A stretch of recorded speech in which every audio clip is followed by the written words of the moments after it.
गौर फरमाइएगा। हिंदुस्तान की राजनीतिक पार्टियों में बहुत तनाव है क्या? हिंदुस्तान की राजनीतिक पार्टियों में बहुत तनाव है क्या? कुछ पता करो, आगे और भी चुनाव है क्या? हाँ भैया, है ना, लोकसभा 2024 के चुनाव। और आज हम अपने वीडियो में चर्चा करेंगे कर्नाटक चुनाव परिणाम से लोकसभा 2024 के चुनाव पर कितना असर पड़ेगा। कांग्रेस के जीत के क्या है मायने, बीजेपी के लिए हार के मायने, और पीएम मोदी की छवि पर कितना पड़ेगा असर, तीसरा मोर्चा पर क्या असर पड़ेगा। नमस्कार, जय हिंद। मैं हूं आर के कश्यप और स्वागत है आप सभी का आपके अपने चैनल आर के कश्यप टॉक्स पर। कर्नाटक का सस्पेंस और थ्रिलर से भरा पिक्चर खत्म हो चुका है, लेकिन पिक्चर अभी बाकी है मेरे दोस्त। कर्नाटक में बीजेपी की हार से आगे की राजनीति किस करवट बैठेगी, आज के वीडियो में हम इसकी चर्चा करेंगे। मगर सबसे पहले हम अपने सभी दर्शकों से अपील करते हैं कि अगर आप हमारे चैनल पर नए हैं तो कृपया चैनल को सब्सक्राइब कर लें और नोटिफिकेशन की घंटी बजा दें, जिससे कि हमारी वीडियो की सूचना आप तक पहुँच जाए। आगे बढ़ते हैं। तो इस कांग्रेस की जीत से आगे की भारत की राजनीति पर क्या असर पड़ेगा, क्या क्या संभावनाएं पैदा होंगी, उस पर चर्चा करते हैं। सबसे पहला असर पड़ेगा, विपक्षी एकता को मिलेगी मजबूती। कर्नाटक की जीत से पूरे देश में कांग्रेस की इमेज बेहतर होगी। हिमाचल प्रदेश, राजस्थान, छत्तीसगढ़ में कांग्रेस पहले से ही सत्ता में है। लोकसभा 2024 के पहले राजस्थान, मध्य प्रदेश, तेलंगाना, आंध्र प्रदेश और छत्तीसगढ़ में विधानसभा चुनाव होने हैं। कर्नाटक की जीत का असर इन राज्यों में भी देखने को मिल सकता है। कांग्रेस की इस जीत का असर बाकी विपक्षी दलों पर भी नजर आ सकता है। अब तक सपा, बसपा, राजद, जदयू, जदयू, तृणमूल कांग्रेस और आप केंद्र की राजनीति में कांग्रेस पर दांव लगाने को तैयार नहीं थी। कांग्रेस की कर्नाटक में बड़ी जीत के बाद केंद्र राजनीति में सक्रिय ज़्यादातर विपक्षी दल कांग्रेस के पीछे खड़े होने को तैयार हो सकते हैं। इसके लिए इस हार के क्या है मायने और पीएम मोदी की छवि पर कितना असर पड़ेगा। कर्नाटक चुनाव 2023 में प्रचार के दौरान बेशक पीएम मोदी ने बहुत रैलियां की हैं, लेकिन इसका उनकी छवि से खास नुकसान नहीं होगा। दरअसल चुनाव विश्लेषकों का मानना है कि बीजेपी को कर्नाटक में जितनी भी सीटें मिली है वो पीएम मोदी और पार्टी की छवि की वजह से ही मिल पाई है। विश्लेषकों के मुताबिक राज्य में सत्ता विरोधी लहर का बीजेपी को खामियाजा भुगतना पड़ा है और इसका सबसे बड़ा नुकसान मुख्यमंत्री बसवराज बोम्मई को होगा।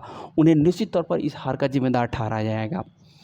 वहीं भाजपा को लग सकता है दोहरा झटका। बीजेपी को कर्नाटक की हार से दोहरा झटका लग सकता है। पहला, दक्षिण भारत में राज्यों में धीरे धीरे बढ़ रही पार्टी की पैठ को झटका लगा है। वहीं कांग्रेस मुक्त भारत का सपना भी कुछ हद तक बिखर सकता है। एक धड़ा ऐसा भी है जिसका मानना है कि कर्नाटक की हार से पीएम मोदी की करिश्माई छवि को इससे नुकसान हो सकता है। उनका कहना है कि केंद्र से लेकर चुनाव में जाने वाली सभी राज्यों की जीत में पीएम मोदी की रैलियों की बड़ी भूमिका मानी जाती है। इस हार से उनकी इस छवि को कुछ झटका लग सकता है। वहीं बीजेपी को आने वाले 5 राज्यों के विधानसभा चुनाव में ज़्यादा जोर लगाना होगा ताकि लोकसभा चुनाव 2024 से पहले पार्टी को इस डेंट से उबारा जा सके। कर्नाटक के नतीजों का यहाँ के लिए तो महत्व है ही, ये चुनाव देश की राजनीति में बड़े बदलाव का पड़ाव भी साबित हो सकता है। कर्नाटक का नतीजा कांग्रेस के लिए महत्व रखता ही है, उसके साथ ही 2024 में बीजेपी को हराने के लिए विपक्षी एकता बनाने की जो मुहिम चल रही है उस नज़रिए से भी एक काफ़ी अहम है। उसके विपरीत पिछले 9 साल में चुनाव जीत हासिल कर रही बीजेपी के लिए ये नतीजे बहुत बड़ा झटका है। वहीं इसके उलट कांग्रेस को बाकी राज्यों में लाभ मिल सकता है। कर्नाटक के चुनाव के परिणाम 2024 के लोकसभा चुनाव के नज़रिए से काफ़ी अहम है। कर्नाटक के नतीजों से देश की राजनीति बदल सकती है। 2024 के लोकसभा चुनाव में अब महज 11 महीने का वक्त रह गया है। बीजेपी भले ही कर्नाटक विधानसभा चुनाव हार गई हो, लेकिन लोकसभा के नज़रिए से अभी भी वो ऐसी ताकत है जिसको हराने के लिए मजबूत विपक्ष या फिर कहें विपक्षी एकता की जरूरत पड़ेगी, या कहें कि पूरे देश में 1 to 1 फार्मूला के जरिए ही कांग्रेस समेत तमाम विपक्षी दल मिलकर बीजेपी के लिए चुनौती खड़ा कर सकते हैं। विपक्षी एकता की कोशिश भी की जा रही है, हालांकि इसकी अगुवाई कौन करेगा। कांग्रेस की खराब स्थिति को देखते हुए बाकी विपक्षी दल खुलकर कांग्रेस का नेतृत्व स्वीकार करने से कतरा रहे हैं, लेकिन कर्नाटक में कांग्रेस ने जिस तरह से प्रदर्शन किया है, ये एक तरह से बाकी विपक्षी दलों के लिए संदेश है कि कांग्रेस का नेतृत्व स्वीकार किए बिना ही विपक्षी एकता का कोई मायने नहीं रहेगा। कांग्रेस का बाकी विपक्षी दलों पर भी भरोसा बढ़ेगा। ऐसे में कांग्रेस कितनी भी कमजोर हुई हो, विपक्ष में अभी भी वही एक पार्टी है जिसका पैर इंडिया, जनाधार और प्रभाव है। कर्नाटक के नतीजों के बाद तो दक्षिण भारत में राज्यों में कांग्रेस का जनाधार बीजेपी से भी काफ़ी ज़्यादा है। जनता के बीच कर्नाटक की जीत से कांग्रेस की छवि में सुधार होने की संभावना है। इसका भी लाभ कांग्रेस को 2024 चुनाव में मिल सकता है। अगला अहम मुद्दा यह है कि तीसरा मोर्चा का क्या होगा। बीजेपी के खिलाफ विपक्ष लामबंदी की कोशिशों को टॉनिक मिला है। कर्नाटक ने जो मैंडेट दिया है उससे आने वाले समय में देश की राजनीति में बड़ा बदलाव देखने को मिल सकता है।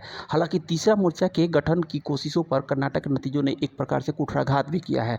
कांग्रेस की जबरदस्त जीत अन्य सभी क्षेत्रीय दलों के विपक्ष की अगुवाई करने के प्रयासों पर पानी फेर दिया है। अब कांग्रेस अपना नेतृत्व स्वीकार कराने हेतु बाकी क्षेत्रीय पार्टियों पर दबाव बनाने की स्थिति में आ गई है, क्योंकि बीजेपी के बाद कांग्रेस के पास ही सबसे ज़्यादा 4 राज्यों में राज्य सरकारें हैं। तो दोस्तों, कैसी लगी आपको हमारी वीडियो? अगर अच्छी लगी हो तो कृपया लाइक करें, शेयर करें। मिलते हैं, तब तक के लिए अलविदा। खुश रहिए, मुस्कुराते रहिए, स्वस्थ रहिए। धन्यवाद।